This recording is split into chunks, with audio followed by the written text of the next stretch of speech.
Viewers, welcome to metro style. வீடியோக்குள்ள போறதுக்கு முன்னாடி மெட்ரா ஸ்டைலை சப்ஸ்கிரைப் பண்ணாதவங்க சப்ஸ்கிரைப் பண்ணிட்டு கொஞ்சம் சப்போர்ட் பண்ணுங்க. வாங்க வீடியோக்குள்ள போகலாமா? அபூர்வா பண்ண எல்லா தந்திர வேலையும் சந்திராக்கு தெரிய வந்துருச்சு. இனி பூமி ககனுக்குள்ள பிரச்சனை தீந்துரும்னு நினைக்கிறேன். இன்னொரு பக்கம் பூமி நினைச்சிட்டு இருக்காங்க, நம்ம ஆதாரமா அழிஞ்சு போச்சு, இனி நம்ம அப்பா கிட்ட எப்படி அபூர்வாவை பத்தி உண்மையை சொல்றது அப்படின்னு சொல்லிட்டு யோசிச்சுட்டு இருக்காங்க. ஒரு பக்கம் பூமி ஆதாரம் அழிஞ்சு போச்சுன்னு கவலையில இருக்க, இன்னொரு பக்கம் கேபி அதிர்ச்சி தர மாதிரி ஒரு வேலையை பார்த்து விட்டுட்டாரு. சரச்சந்திரா கிட்ட பூமியும் ககனையும் முறைப்படி நம்ம அழிக்கணும் அப்படின்னு சொல்லிட்டு ஒரு கண்டிஷன் போட்டு இருந்தாரு. கேபி சொல்றது கேட்டுட்டு சந்திராவும் ஓகேன்னு சொல்லிட்டாரு. அது மட்டும் இல்லாம நம்ம இந்துக்கு டவுரி கொடுத்த விஷயமா கோபி சந்திரா கிட்ட சொல்றாங்க, இந்த அபூர்வா 1 கோடி பணத்தை இந்து கிட்ட, அந்த அபூர்வாவே அந்த பணத்தை எடுத்துக்கிட்டா, அதனால அவ பண்ண தப்புக்கு இந்து அவங்க வீட்டுல பல கொடுமைகளை அனுபவிச்சுட்டு இருந்தா. இன்னொரு பக்கம் இந்த விஷயம் ககனுக்கு தெரிய வர, ககன் தான் 1 கோடி ரூபாய் கொடுத்து இந்துக்கு உதவி பண்ணிருக்காருன்னு சும்மா வாயால சொல்லக்கூடாது, அவங்களோட வாழ்க்கையவே காப்பாத்திருக்காருன்னு தான் சொல்லணும் அப்படின்னு சொல்லிட்டு இந்த உண்மையெல்லாம் கேபி சந்திரா கிட்ட சொல்ல வராங்க.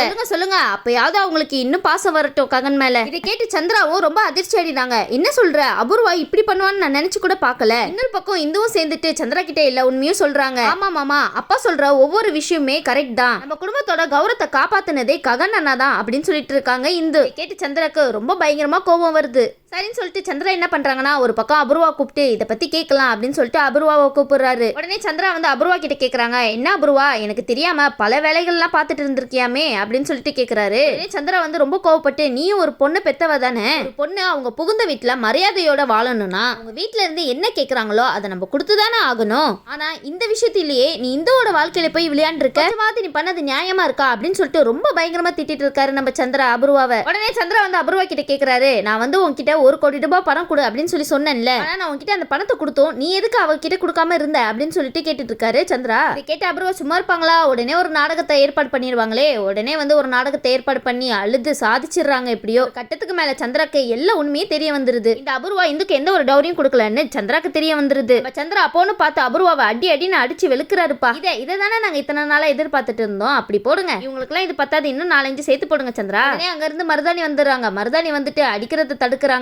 பாருங்க, நீங்க எல்லாம் பண்றது ரொம்பவே பெரிய தப்பு, நீங்க பண்ண தப்பை விடவா இது பெரிய தப்பா இருக்க போகுது. மருதாணி சொல்றாங்க, எதுவா இருந்தாலும் பேசி தீர்த்துக்கலாம், அதுக்கு நீ இப்படியே போட்டு அடிப்பீங்க, எப்படி அடிக்கிறீங்க, மாட்டு போட்டு அடிக்கிற மாதிரி அடிக்கிறீங்க அப்படின்னு சொல்லி கேட்டுட்டு இருக்காங்க மருதாணி. அபூர்வா அந்த இடத்துல ஒரு ஆக்டிங் போறாங்கப்பா, சித்தி நீங்க தள்ளுங்க, நான் தானே தப்பு பண்ணேன், அவர் என்ன அடிக்கட்டு விடுங்க அப்படின்னு சொல்லிட்டு இருக்காங்க. அதான் அவங்களே சொல்லிட்டாங்களே, தள்ளி நிலுங்க மருதாணி, உங்க மேல பற்ற போது அடி. உடனே அபூர்வா என்ன பண்றாங்கன்னா, இந்த பழையெல்லாம் தூக்கி கேபி மேல போடுறாங்க. அபூர்வா சொல்றாங்க, இங்க பாருங்க, நான் 1 கோடி ரூபாவை நான் கேபி கிட்ட கொடுத்தேன், ஆனா இந்த கேபி என்கிட்டே பணத்தை வாங்கிட்டு ககன் மூலமா இந்து கிட்ட கொடுத்துட்டான் அப்படின்னு சொல்லிட்டு அபூர்வா எல்லா பழியும் கேபி மேல தூக்கி போட்டுட்டு இருக்காங்க. உடனே கேபி கோவப்பட்டுட்டு, இங்க பாரு சந்திரா, நான் உண்மையா தான் சொல்றேன், இதுக்கு அபூர்வா ஒரு பணத்தையுமே கொடுக்கல, அவ கண்டிப்பா போய் தான் சொல்றா அப்படின்னு சொல்லிட்டு இருக்காங்க கேபி. கேபி சொல்றாரு, ககன் என் மேல எவ்வளவு வெறுப்பா இருக்கான்னு உங்க எல்லாருக்குமே நல்லாவே தெரியும், இப்படிப்பட்ட ஆளு என்கிட்ட இருந்து 1 கோடி ரூபாய் எப்படி வாங்குவான், நீங்க கொஞ்சம் யோசிச்சு பாருங்களேன் அப்படின்னு சொல்லிட்டு இருக்காரு கேபி. ஆமா சந்திரா, கொஞ்சம் யோசிச்சு பாருங்க, ஏன்னா இந்த அபூர்வா தான் தப்பிக்கிறதுக்காக எந்த எல்லைக்கு கூட போவாங்க. உடனே இதை கேட்டுட்டு சந்திரா அபூர்வாவை இன்னும் வெளுத்து வாங்கிட்டு இருக்காரு. உடனே அபூர்வா சொல்றாங்க, மாமா இந்த மாதிரி உங்களுக்கு அடிக்கடி மறதி நோய் வருது, அதனாலதான் நீங்க எல்லாத்தையும் மறந்துட்டீங்க போல, அதை வச்சுதான் இவங்க எல்லாருமே உங்ககிட்ட என்னென்னவோ போய் சொல்லி உங்களை ஏமாத்திட்டு இருக்காங்க அப்படின்னு சொல்லிட்டு நல்ல விதமா பேசிட்டு இருக்காங்க அபூர்வா நீங்க என்னதான் சொன்னாலும் சந்திரா மனம் இறங்குவாருன்னு நினைக்கிறீங்க, உங்களுக்கு பலத்த அடி கன்ஃபார்ம். ஆனா என்னதான் அபூர்வா சொல்லி பார்த்தாலும் சந்திரா அபூர்வாவை மன்னிக்கிற மாதிரி எங்களுக்கு தெரியலப்பா. உடனே சந்திரா சொல்றாங்க, இங்க பாரு அபூர்வா, நீ பண்ணது பெரிய தப்பு, கண்டிப்பா இந்த தப்புக்கு உனக்கு மன்னிப்பே கிடையாது, இன்னைக்குன்னு இல்ல என்னைக்குமே மன்னிப்பு கிடையாது அப்படின்னு சொல்லிட்டு இருக்காரு சந்திரா. இன்னொரு பக்கம் மீராவுக்கு இந்த மாதிரி ககன் தான் இந்துவுக்கு கௌரி பணத்தை கொடுத்துருக்கான் அப்படின்ற விஷயம் தெரிஞ்ச உடனே நேரடியா இந்து வீட்டுக்கு போயிடுறாங்க. இந்து வீட்டுக்கு போயிட்டு அவங்கள அடின்னு போட்டு அடிக்கிறாங்கப்பா. என்னடா இது, இன்னைக்கு எல்லாருக்குமே அடி ரொம்ப பலமா இருக்கே, உனக்கு எவ்வளவு தைரியம் இருந்தா ககன் கிட்ட இருந்து 1 கோடி ரூபாய் பணத்தை வாங்கியிருப்ப, அதனால நம்ம குடும்பத்துக்கு எவ்வளவு அசிங்க அவமானம்னு தெரியுமா, இத பத்தி கொஞ்சம் கூட நீ யோசிக்காம அவங்கிட்டயே பணத்தை வாங்கி உன்னோட புருஷன் கூட சந்தோஷமா வாழ்ந்துட்டு இருக்கியா, அப்படிப்பட்ட வாழ்க்கையே உனக்கு தேவையில்லை, பேசாம நீ என் கூட வந்துரு அப்படின்னு சொல்லிட்டு இந்து கிட்ட சொல்லிட்டு இருக்காங்க. இந்து சொல்றாங்க, இங்க பாருங்கம்மா, நீங்க ககன் அண்ணாவை பத்தி தப்பா புரிஞ்சுக்கிட்டு இருக்கீங்க, இந்த அபூர்வா 1 கோடி ரூபாவை அப்பா கிட்ட கொடுக்கவே இல்ல, அதுக்கு பதிலா ககன் அண்ணா தான் எனக்கு 1 கோடி ரூபாய் கொடுத்து என்னோட வாழ்க்கையே காப்பாத்திருக்காரு, அது மட்டும் இல்லாம என்னோட புருஷனை பத்தி உங்களுக்கே நல்லா தெரியும்ல, அவர் என்ன நல்லா பாத்துக்கிறாரு, அப்படிப்பட்ட புருஷனை விட்டுட்டு உங்க கூட எப்படிமா நான் வர முடியும், நீங்களே சொல்லுங்க அப்படின்னு சொல்லிட்டு இருக்காங்க இந்து சொல்றது கொஞ்சம் யோசிச்சு பாருங்க, அவங்க சொல்றது கரெக்ட் தானே. உடனே மீரா சொல்றாங்க, அவன் தயவுல வாழ்ற வாழ்க்கையே நம்மளுக்கு தேவை கிடையாது அப்படின்னு சொல்லிட்டு அங்க இருந்து இந்துவை வீட்டுக்கு கூட்டிட்டு போயிடுறாங்க. உடனே இந்த சைடு கேபி இந்து கிட்ட சொல்றாங்க, இந்து நீ எதுவும் கவலைப்பட்டுக்காத, இது எல்லாமே ஏதோ ஒரு கோவத்துலதான் மீரா பண்ணிட்டு இருக்கா, சீக்கிரமாவே உன்னோட புருஷனோட சேர்ந்து நீ வாழுவ, அதான் உங்க அம்மாவை பத்தி நல்லா தெரியுமேமா, அவ சரியான ஒரு பிடிவாதக்காரி, இப்படிதான் அப்பப்போ பண்ணுவா உனக்கு தெரியும்ல அப்படின்னு சொல்லிட்டு இருக்காரு கேபி. அப்படின்னு சொல்லிட்டு என்னென்னவோ பேசி இந்துவையும் வீட்டுக்கு கூட்டிட்டு போயிடுறாங்க கேபி. சொல்லிட்டு இந்த பக்கம் கேபி சந்திரா கிட்ட சொல்லிட்டு இருக்காங்க, நான் சொன்ன மாதிரியே ககனையும் ககனையும் பூமியையும் நீங்க உங்க வீட்டுக்கு மனப்பூர்வமா கூப்பிடணும் அப்படின்னு சொல்லிட்டு இருக்கும்போது அதுக்காக நீ எல்லாத்துக்குமே ஒத்துழைக்கணும். என்னோட பொண்ணு மறுபடியும் இந்த வீட்டுக்குள்ள வரப்போறா, பாத்து இருந்துக்கோ அப்படின்னு சொல்லிட்டு சந்திரா ஒரு பக்கம் சொல்ல, சந்திராக்கு ஒரு பக்கம் ரொம்பவே சந்தோஷம் பூமி வீட்டுக்கு வர போறாங்கன்னு. உடனே அபூர்வாக்கு வந்து இதை கேட்டுட்டு ரொம்ப பயங்கரமா கோவம் வருது. உடனே மருதாணி அங்கிருந்து வந்து சொல்றாங்க, இங்க பாரு அபூர்வா, பார்த்து கரெக்டா நடந்துக்கோ, அடி வாங்கினதெல்லாம் ஞாபகம் இருக்குல்ல அப்படின்னு சொல்லிட்டு இன்னும் வெறுப்பேத்துறாங்க. உடனே மருதாணி சொல்றாங்க, சந்திராவை பத்தி உனக்கு தெரியும்ல, அவர் என்ன சொல்றாரோ அதுக்கு தலையாட்டிட்டு போயிட்டே இரு அப்படின்னு சொல்லிட்டு இருக்காங்க. ஒண்ணு மட்டும் நல்லா புரிஞ்சுக்கோ அபூர்வா, இந்த வீட்டுல மட்டும் சந்திரா பேச்சை மீறி ஏதாவது பண்ணனா இந்த வீட்லயே இருக்க முடியாது, அப்புறம் உன்னோட இஷ்டம் அப்படின்னு சொல்லிட்டு இருக்காங்க மருதாணி. மருதாணி சொல்றதை கேளுங்க அபூர்வா, அவங்க சொல்றது கரெக்ட் தான். உங்களுக்கு இந்த வீட்டுல இருக்கணுமா வேணாமா நீங்களே முடிவு பண்ணிக்கோங்க.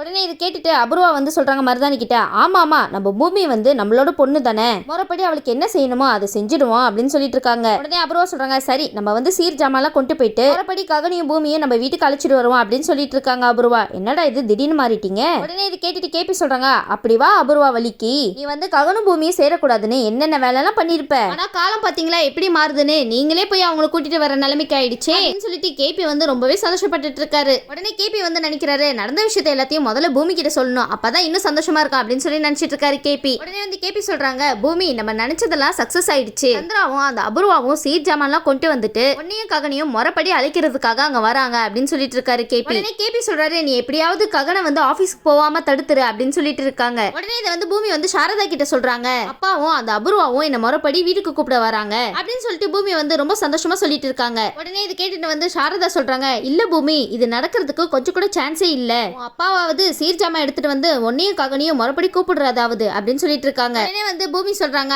அத்தை நான் சொல்றதை நிஜமா நம்புங்க, நீங்க வந்து இந்த மாதிரிலாம் நினைச்சு பேசாதீங்க, நான் இவ்வளவு சந்தோஷமா சொல்றேன்னா கண்டிப்பா அதுக்கு பின்னாடி ஒரு அர்த்தம் இருக்கும், அது உங்களுக்கு தெரியும்ல அத்தை, நம்புங்க அப்படின்னு சொல்லிட்டு இருக்காங்க. நீங்க பாருங்க அத்தை, நிஜமாவே எங்க அப்பா வந்து மாறிட்டாரு, நம்புங்க, ககன் தான் இந்துவுக்கு காசு கொடுத்து உதவுனாங்கன்னு எங்க அப்பாக்கு தெரிஞ்சிருச்சு, அதனாலதான் எங்க அப்பா மனசு மாறி என்னையும் ககனையும் கூப்பிட வராரு அப்படின்னு சொல்லிட்டு இருக்காங்க பூமி. உடனே பூமி சொல்றாங்க, ஆனா இதுல ஒரு சிக்கல் இருக்கு அத்தை, ககனை வந்து இங்க இருந்து வெளியே போக விடாத மாதிரி நம்ம பாத்துக்கணும், ககனை நம்ம வந்து வீட்லயே வச்சிருக்கணும் அப்படின்னு சொல்லிட்டு பூமி சாரதா கிட்ட சொல்ல, சாரதாக்கு இன்னொரு பக்கம் சந்தோஷம் இருந்தாலும் கண்டிப்பா அபூர்வா வந்து இந்த விஷயத்துக்காக சம்மதம் சொல்லியிருக்கானா, கண்டிப்பா இதுக்கு பின்னாடி ஏதோ ஒரு காரியம் இருக்கு அப்படின்னு சொல்லிட்டு சாரதா வந்து இந்த மாதிரி நினைச்சிட்டு இருக்காங்க. இருந்தாலும் பூமியோட சந்தோஷத்துக்காக சாரதா வந்து இந்த விஷயத்துல எந்த தப்பும் நடக்கக்கூடாது அப்படின்னு சொல்லிட்டு கடவுள் கிட்ட வேண்டிட்டு இருக்காங்க. இன்னொரு பக்கம் பூமி வந்து ககன் வந்து ஆபீஸ்க்கு போக கூடாதுன்னு என்னென்னவோ பண்ணி தடுத்துட்டு இருக்காங்க. உடனே வந்து பூமி வந்து ஒரு யோசனை பண்றாங்க, சரி ககன் வந்து ஆபீஸ் போகும்போது பூனையை நடுவால விட்டுறலாம் அப்படின்னு சொல்லிட்டு அதையும் ட்ரை பண்ணி பாக்குறாங்க. உடனே சாரதா பூமி பேசிட்டு இருக்காங்க, இங்க பாரு பூமி, நீ ஆபீஸ் போற பார்த்து பூனை குறுக்கால போகுது, அதனால இப்போதைக்கு நீ வெளியே போக வேணா, கொஞ்ச நேரம் கழிச்சு போ அப்படின்னு சொல்லிட்டு இருக்காங்க. இன்னொரு பக்கம் ககன் வந்து டென்ஷன் ஆகி, இவங்க வேற ஏதாவது சாஸ்திரம் அப்படின்னு சொல்லிட்டு டென்ஷன் ஆக்கிட்டு இருக்காங்கப்பா நம்மள அப்படின்னு சொல்லிட்டு இருக்காங்க ககன். ககனும் சரிமான்னு சொல்லிட்டு அம்மா பேச்சு கேட்டுட்டு கொஞ்ச நேரம் உட்கார்ந்துருக்காங்க. உடனே ககன் சொல்றாங்க, என்னம்மா பூனை குறுக்க போயிடுச்சுன்னு என்ன கொஞ்ச நேரம் உட்கார வச்சுட்டாங்க,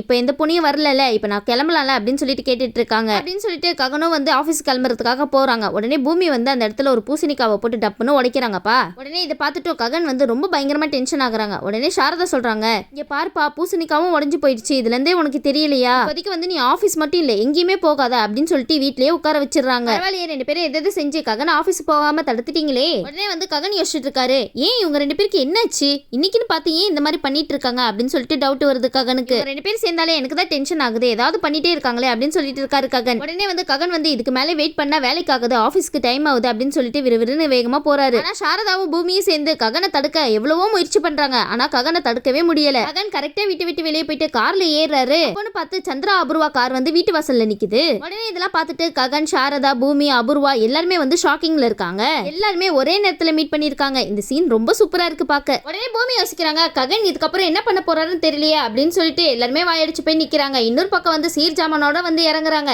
சரி இனி என்ன நடக்குதுன்னு வெயிட் பண்ணி பார்க்கலாம். இந்த வீடியோ உங்களுக்கு பிடிச்சிருந்துச்சுன்னா மறக்காம மெட்ராஸ் ஸ்டைல லைக் பண்ணுங்க, ஷேர் பண்ணுங்க, சப்ஸ்கிரைப் பண்ணிடுங்க. தேங்க்யூ.